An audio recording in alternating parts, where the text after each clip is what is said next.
بسم اللہ الرحمن الرحیم۔ السلام علیکم۔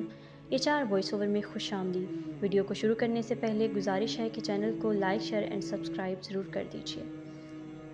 حضرت علی کی وصیت: میں تم دونوں کو خدا سے ڈرتے رہنے کی وصیت کرتا ہوں اور دنیا کی طرف مائل نہ ہونا، خواہ وہ تمہاری طرف مائل ہو، اور دنیا کی جو چیز تم سے روک لی جائے اس پر افسوس نہ کرنا، اور جو بھی کہنا حق کے لیے کہنا، اور جو کچھ کرنا ثواب کے لیے کرنا، اور ظالم کے دشمن اور مظلوم کے مددگار رہنا۔ میں تم دونوں کو، اپنی دوسری اولادوں کو، اپنے کنبے کے افراد کو، اور جن لوگوں تک میرا یہ نوشہ پہنچے ان سب کو وصیت کرتا ہوں کہ اللہ سے ڈرتے رہنا اور اپنے امور کو منظم رکھنا اور باہمی تعلقات کو سلجھائے رکھنا، کیونکہ میں نے تمہارے نانا رسول اللہ صلی اللہ علیہ وآلہ وسلم کو فرماتے سنا ہے کہ آپس کی کشیدگیوں کو مٹانا عام نماز روزے سے افضل ہے۔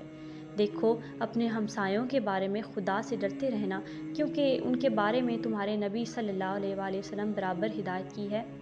آپ صلی اللہ علیہ وآلہ وسلم ان کے بارے میں اس قدر تاکید فرماتے تھے کہ ہمیں یہ گمان ہونے لگا کہ آپ صلی اللہ علیہ وآلہ وسلم انہیں بھی ورثہ دلائیں گے۔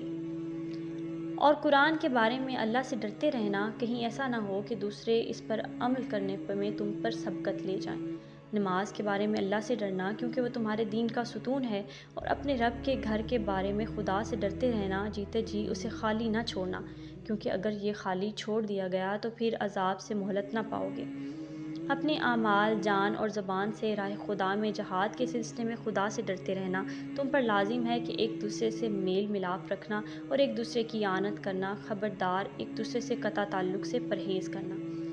دیکھو، امر بالمعروف اور نہی عن المنکر کو ترک نہ کرنا، ورنہ بد کردار تم پر مسلط ہو جائیں گے، اور پھر اگر تم دعا مانگو گے تو وہ قبول نہیں ہوگی۔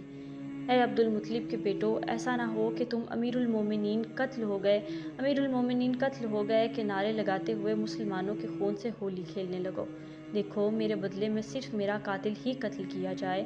دیکھو، اگر میں اس ضرب سے مر جاؤں تو تم اس ایک ضرب کے بدلے میں اسے ایک ضرب لگانا اور اس شخص کے ہاتھ پیر نہ کاٹنا، کیونکہ میں رسول اللہ صلی اللہ علیہ وآلہ وسلم کو فرماتے سنا ہے کہ خبردار کسی کے ہاتھ پیر نہ کاٹنا، خواہ وہ کاٹنے والا کتا ہی کیوں نہ ہو۔